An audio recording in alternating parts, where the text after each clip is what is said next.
Hey, welcome or welcome back. If you're looking for something laid back to listen to while gaming, studying, cleaning, or working, you're in the right place. I'll be reading some random stories from Reddit while playing some Minecraft in the background. Alright, here's our first one. Am I the a-hole for refusing to pay my mom's surgery? I, 24 female, recently refused to help my mom financially for a surgery she needs. And now some people in my family are calling me heartless. I'm conflicted. So I wanted to ask here. My parents were a terrible match. My mom had an ongoing affair basically since I was born. Dang. She never really hid it from me or my sister and would even make us cover for her while my dad was unaware.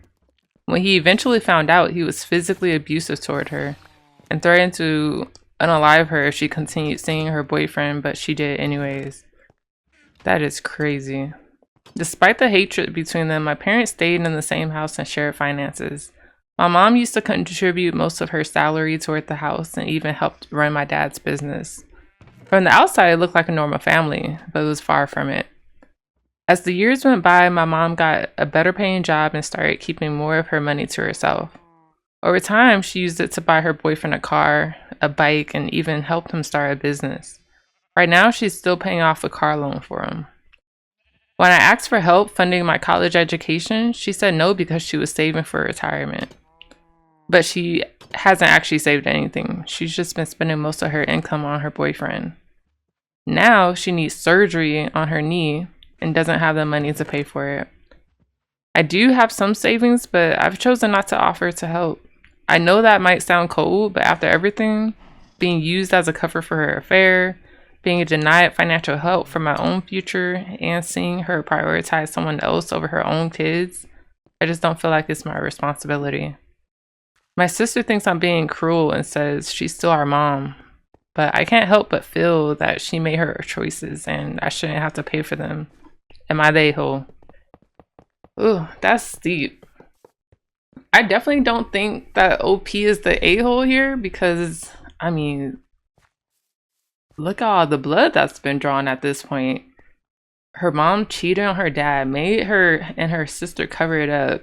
She's been paying for her boyfriend's lifestyle, even though her dad already told the mom.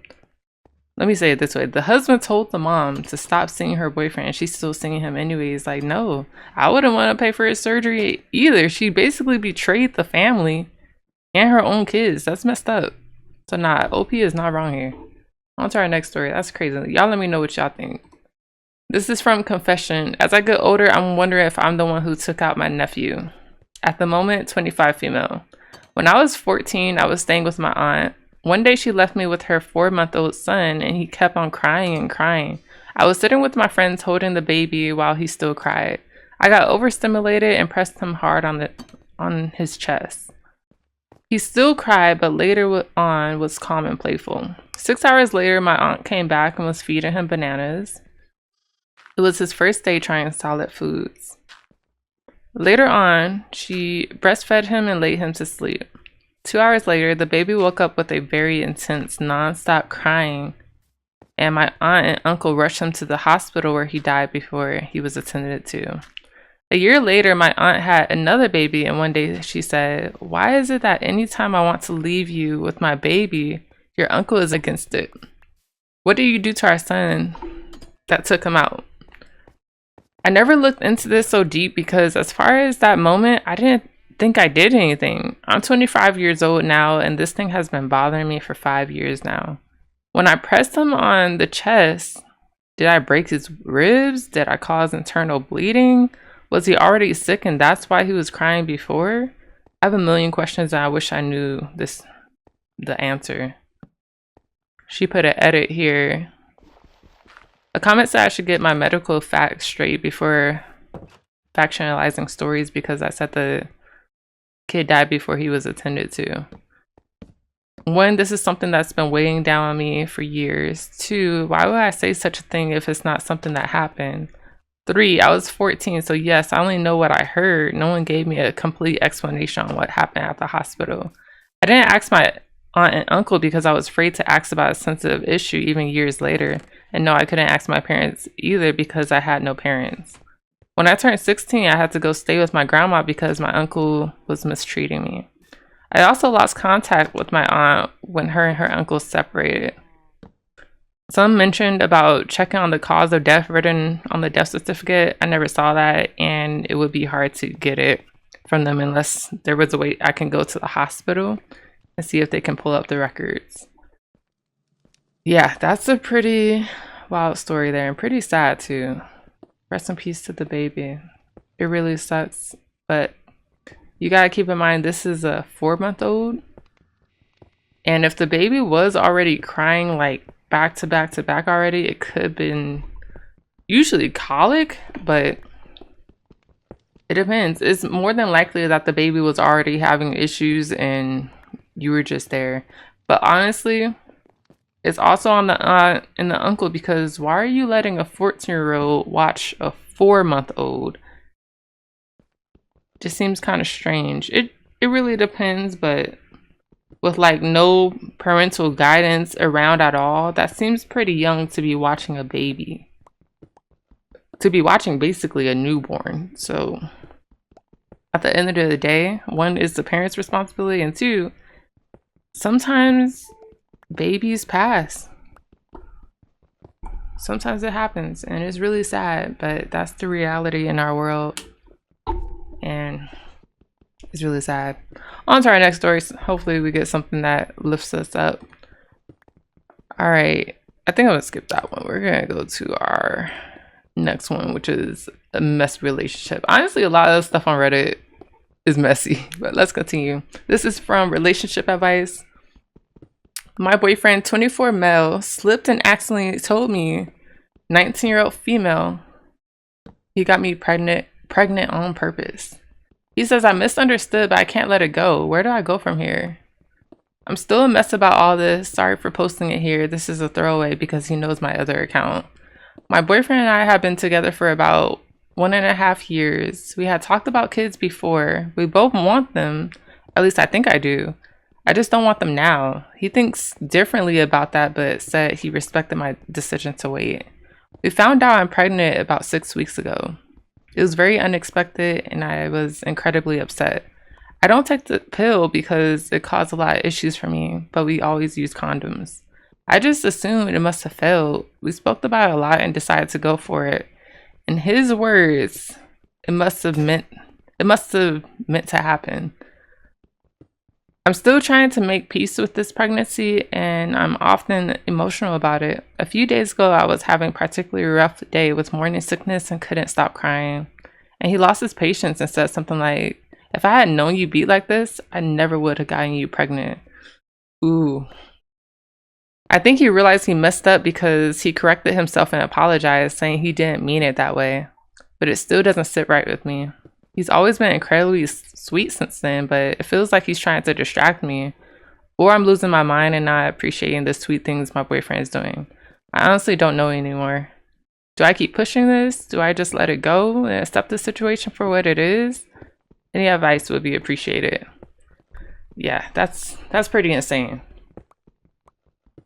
For all my girlies out there, if you can't take the pill, get an IUD. If you can't get an IUD, get that thing in your arm, which I hate, by the way. I never got it, but I hear bad things about it. But get something to protect yourself.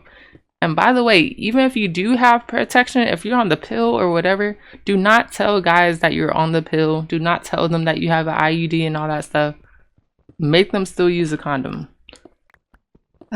In this case, dang, a guy getting you pregnant on purpose, a guy basically trapping you, and then admitting that he did it, and then love bombing after that, it just sounds like it's not going to end well at all.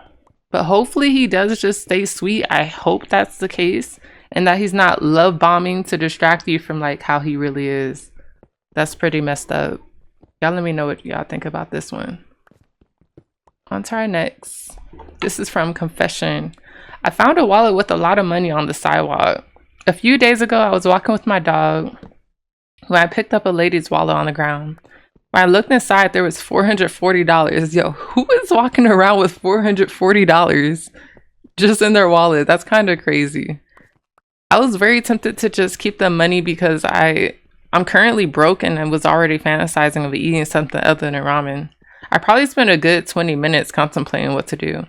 I finally decided that having a clear conscience was far better than living with the guilt of spending someone else's hard-earned money.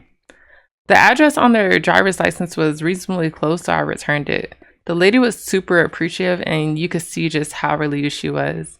I felt really bad for the fact that I considered keeping it for myself. My coworker called me a complete moron for returning it and said if it were him, he would have kept the money. But I'm glad I did anyways because it wasn't mine to keep. Hey, to this person, shout out to them. I'm glad they returned it as well. The worst thing, this is probably not the worst thing because you could replace a wallet, but it really sucks having to replace your driver's license and all that stuff.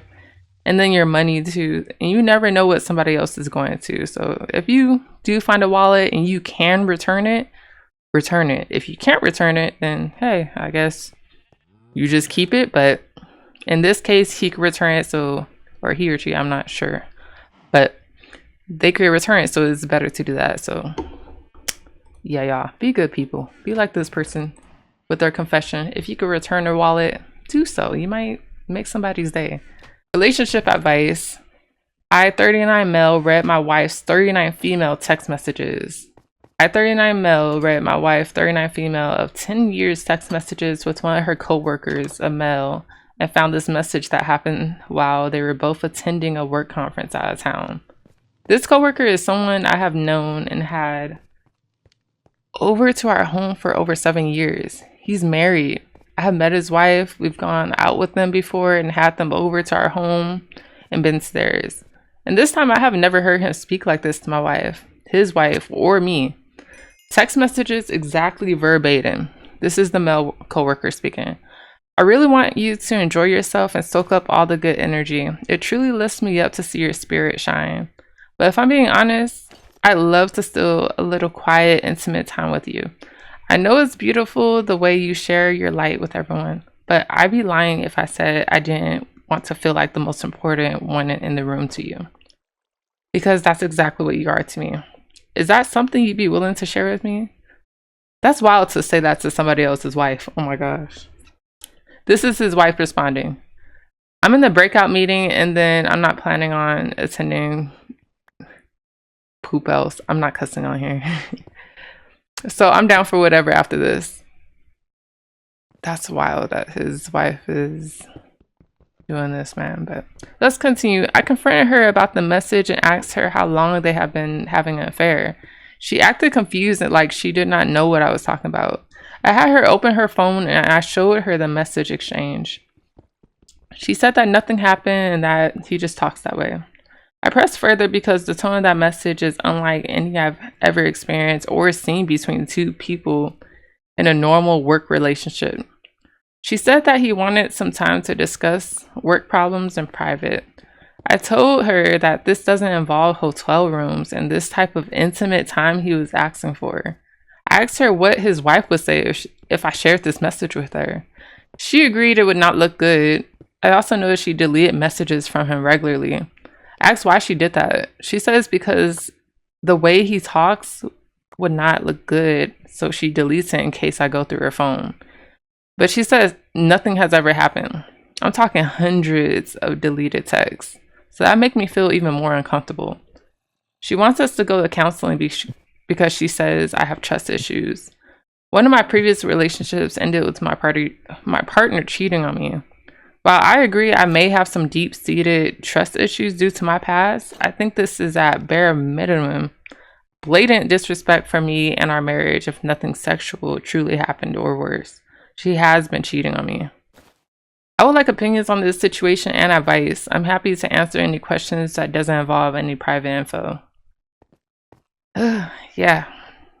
That's pretty weird for a coworker to be talking like that. And I mean, like, he sent her a whole paragraph. Like, I want intimate time with you. I want to be the only person that you're thinking about. Like, dude, you're married. And she's married too. Yeah, that's very disrespectful. Even if nothing happened, very disrespectful. Some of the comments in here, they're like, hey, call her wife. And I agree. Yeah. Or call his wife, my bad. Call his wife as well. On to our next one. Let me know what y'all think in the comments. This one says, my friend co-signed her ex's car loan and he used it to Uber his new girlfriend around. Dang. This happened to my friend, and honestly, I still think about it like it was a horror movie from your credit score. Like a horror movie for your credit score.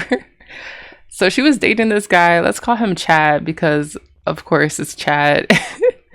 He had trash credit. We're talking 480 club, but needed a car to turn his life around. She pulled every line in the book. I've changed. I just need one break. I swear I'll make every payment. Against all warnings from the group chat, she co-signed. First 2 months, fine. Month 3, oops, late payment. Month 4, the bank starts calling her because he ghosted them. And then he ghosted her too. Now she's on the hook for the loan, but the car still in his hands. And here's the kicker. She finds out through mutuals that he's using the car to Uber around a new girl. The same car she's paying for. Someone even sent her a screenshot of his IG story. Chad driving, new girl in the passenger seat, hashtag date night in the caption. Oh, and he posted a poll. I don't know what's that got to do with it. But they said, sir, you didn't even pay for the vehicle you're flexing. She had to pay off the loan to save her credit and couldn't even repossess it because it wasn't in her name. Chad blocked her everywhere. We now refer to the story as the financial exorcism of 2022. Dang. More of the story, if they can't get approved on their own, they shouldn't be driving anything but a bike. That's facts. That's facts. Unless you're married. But you're not married, Bookie. It's kind of weird. Heck no. On to our next one. This is from Story. I ended up in my neighbor's will. A few months ago, I moved into a new apartment building. First time living alone. First time realizing I had no idea how to cook rice without Googling it. Anyway, my neighbor across the hall is an older lady named Mrs. Kaplan. She's like 80 something. Walks with a crane that has a tiny built-in flashlight. Respect. And wears a robe with embroidered cats on it. Big grandma energy. One day I helped her carry her groceries up the stairs because the elevator was broken. She gave me a butterscotch candy and said, "You're a good boy," just like my grandson. Nah, butterscotch candy? That's a true grandma right there. Y'all know. All the grannies got that in their purse at church for sure. I thought she was being sweet and nostalgic. Nope. She started calling me Ben. My name is not Ben. But every time I corrected her, she just squinted at me and went, "Don't be difficult, Ben." So I gave up. I became Ben. She knocked on my door with Tupperware full of mysterious casseroles and say things like, "Eat this, you're too skinny." Ben was too skinny too, poor thing. I figured, hey, free food, who am I to argue? Fast forward, one day she invites me to a family dinner. I assume it's just her and maybe a cat. Nope. I walk in and half her actual family is there. They stare at me like, who is this guy? And she proudly announces, "Everyone, this is Ben. He's back from Tokyo."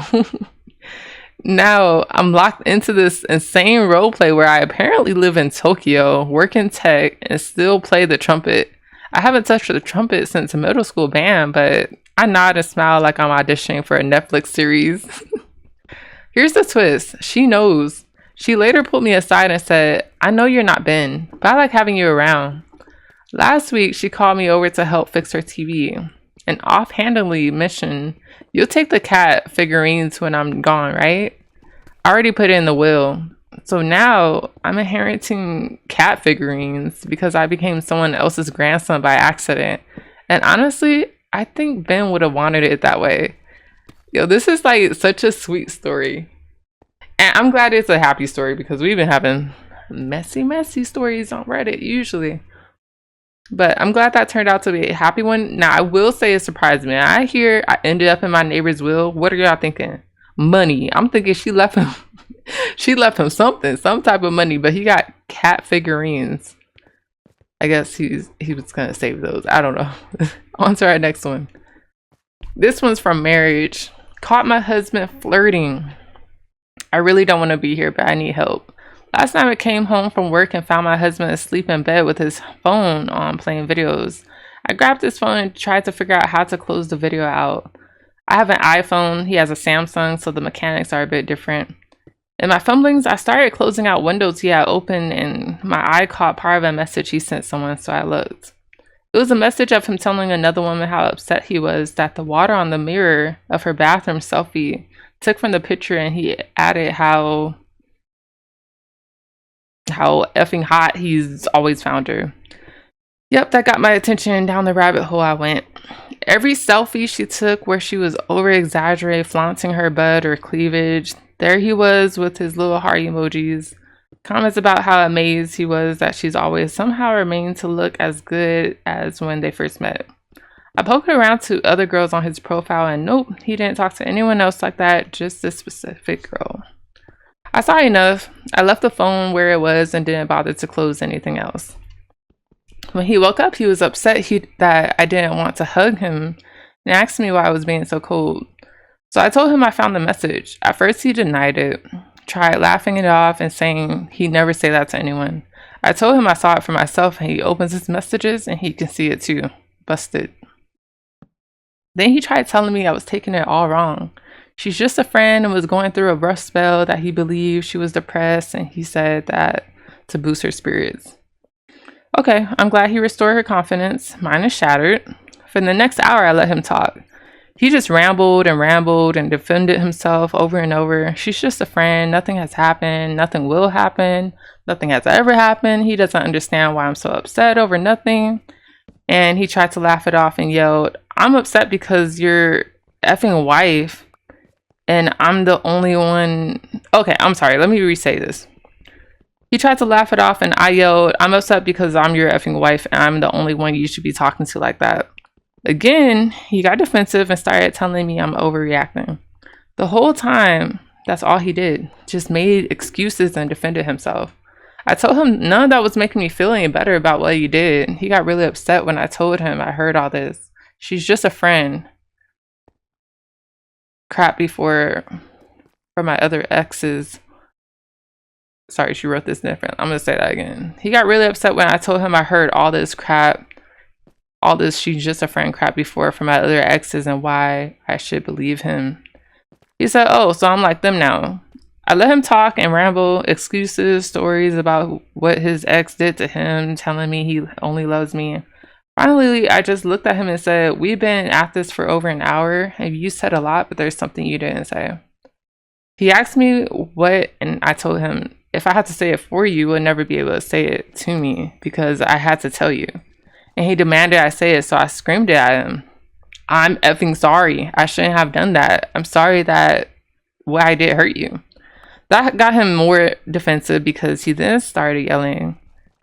He was trying to apologize to me, but I wasn't listening to him. I've been listening to him. I was listening to him the entire time. I was waiting for the apology, but it never came. He spent the whole time defending himself. I shut down after that. I was drained. I went to bed and he followed me in and tried hugging me, and I told him to get his hands off me. I cried myself to sleep for what little sleep I could get. Now he's in bed sleeping and I'm awake in the living room writing this because I can't stand to be near him. Ooh, mama, that's hard. That's hard. But yeah, that's what I would consider cheating, honestly. Even if they haven't physically did anything, that's at least emotional. So that really sucks. Y'all let me know what y'all think. On to our next story. That's rough. My boyfriend 1 year cheats then ghosts. Now I received a letter in the mail from him almost a year later. So she has this picture. I'm gonna zoom in on it and read it to y'all. This is from the boyfriend that I ghosted. I miss you. I still love you. I've been struggling with it so badly. The guilt has been destroying me. I've been up all night puking thinking about you. I stare at pictures of you crying. I think about the Chevelle concert and the botanical garden.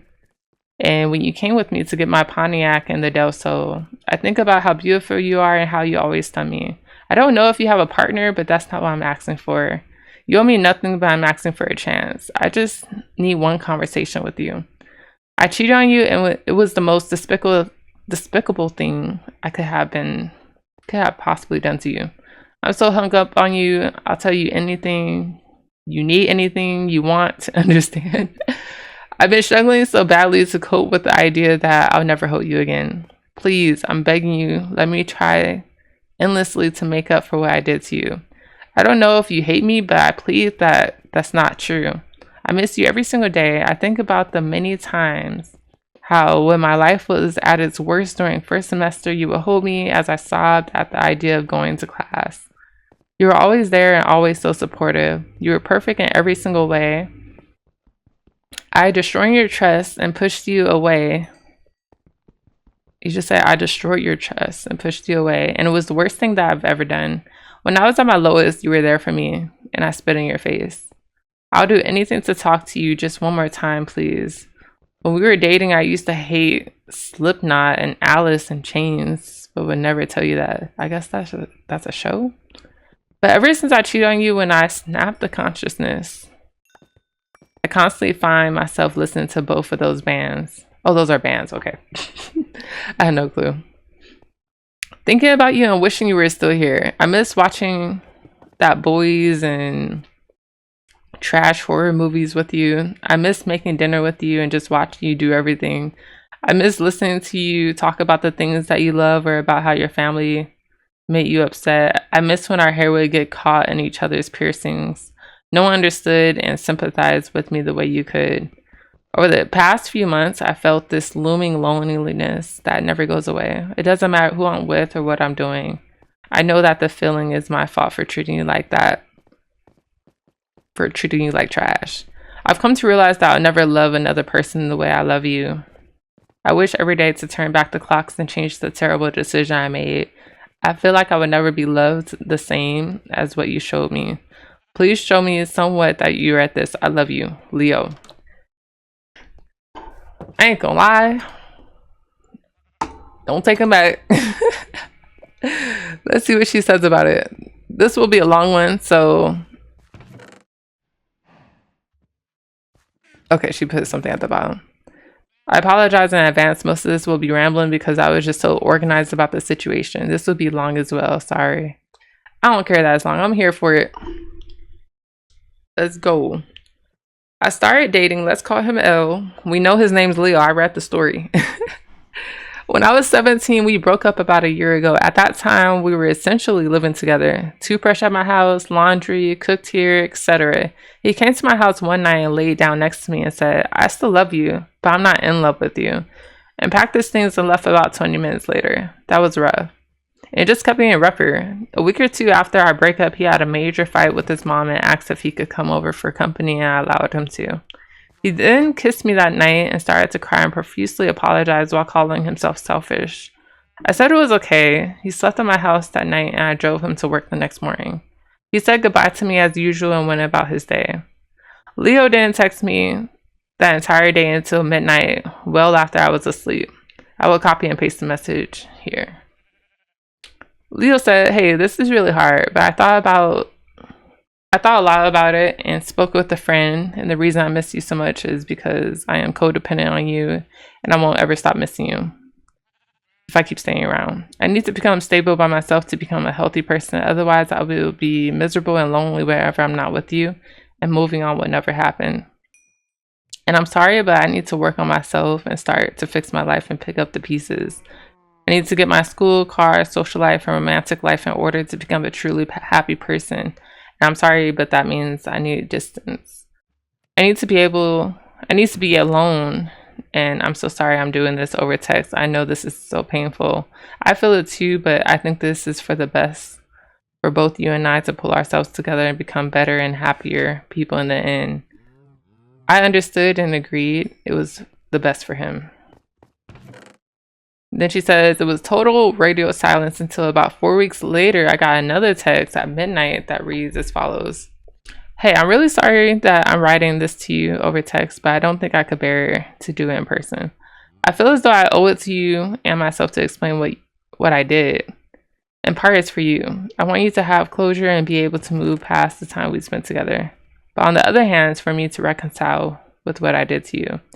I'm truly and deeply sorry, but I cheated on you. A few days before we broke up, I was with someone and we ended up kissing. It was just one and it was quick, but I cheated. I can't tell you how terribly I feel for having done it and if I could take it back. In a heartbeat, I would. I caught feelings for this person. I'm so sorry. I don't think there's any amount of apologizing that will make it better.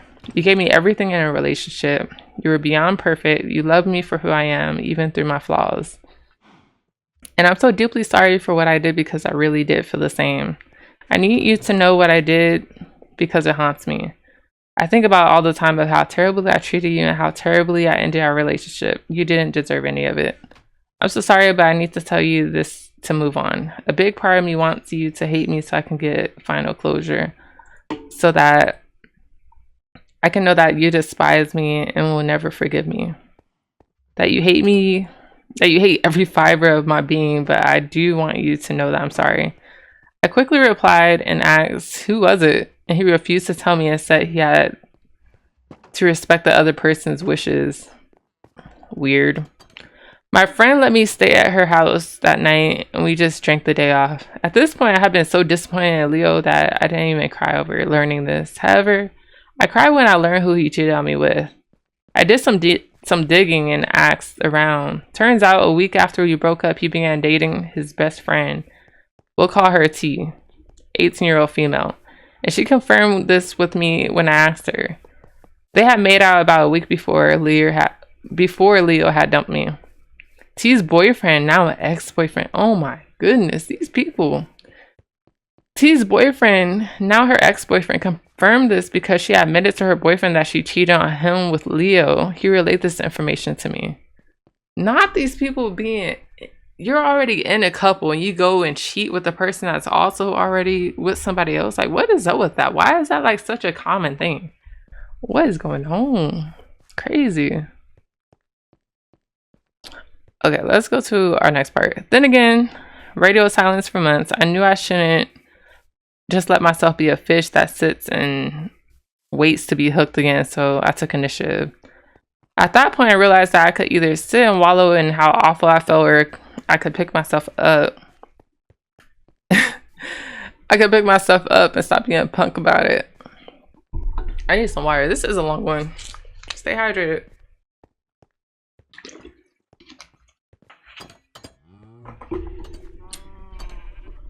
She's gonna stop being a punk about it. Okay, so I just stopped being a punk about it and removed myself from the situation completely.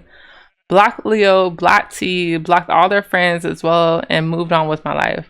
Everything got so much better with my life. My research model was approved at school. I started my lab in 2 months. I passed all my finals. I made great friends as a freshman in college. And then I got hit with a brick, metaphorically. 2 weeks ago, I received a letter in the mail in a purple envelope that read, I'll go by J. Please read. Along with some $5 bouquet from the supermarket and a pack of almond Hershey's chocolate bars, my favorite. I knew immediately who it was from and threw the flowers out before I even opened the letter. Kept the chocolate because it's a good chocolate. This letter was printed, not handwritten. No indent, no font change. Standard size 11 Arial font from a Google Doc. No Dear J to start it. As if he had just opened a Google Doc and spoke into his computer, then printed it. That's exactly what it looked like too.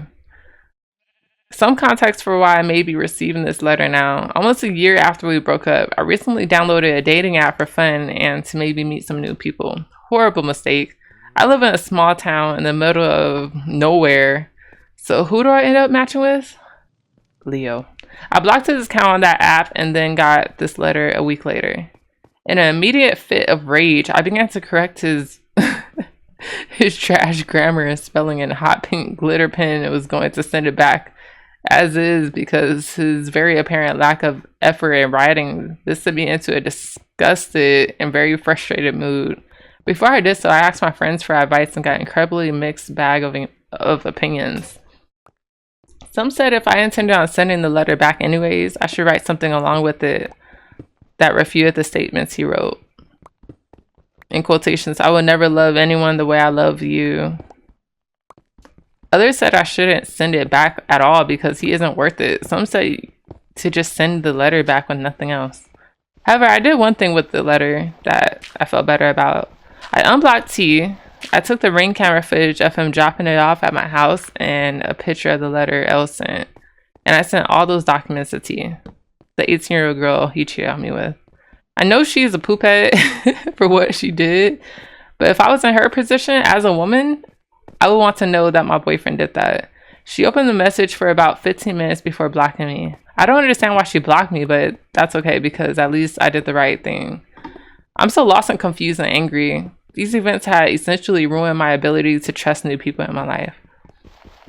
I deleted the dating apps I had because I now have a worm in my head telling me, what if you're the other woman now? What if you'll be the reason another girl feels just like you? And what if he just finds another girl that he likes after he's bored with you? It has paralyzed my ability to meet new people without a dark cloud of doubt plaguing my mind and my heart. And I know it isn't my fault that L did the things he did. I know it's L and T's fault, but I never got my closure. He ghosted me and I thought it would be the best not to speak my mind to him and get the last word in, because what good would it do? Now that I got this letter, I'm having second thoughts. Do I need the last word to be able to move on? Is that why I'm so caught up in doubts about new people? I don't know, maybe I never will. I need more people's advice about how to proceed with this letter. Criticisms on my previous actions would also be great. I need to know if I did something that maybe was out of line originally. Thank you guys. Honestly, girl, I say take that letter, get a lighter, burn it. Burn it and throw it in the trash. And move on for them guys. Like, it sucks when people do break your trust because it's so hard to rebuild it.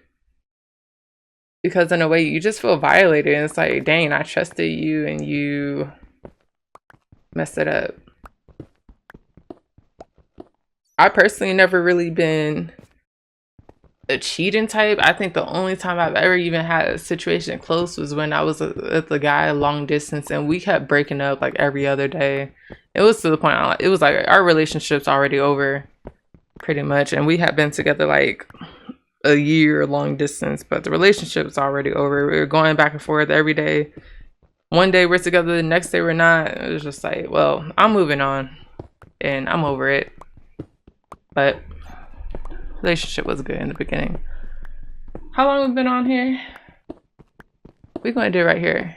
I appreciate y'all tuning in and watching and listening to these stories with me. I'm probably going to make another video later on, so stay tuned. If you guys like these, turn on post notifications, subscribe, drop a comment for me, a like, do all the YouTube things. I appreciate you guys very much, and God bless. Stay safe, stick with your gut. Yeah, that's it. Some of these stories were great. Some of these stories were probably super duper messy, I'm gonna say. But I'm gonna check y'all out in the next one. I appreciate you. God bless.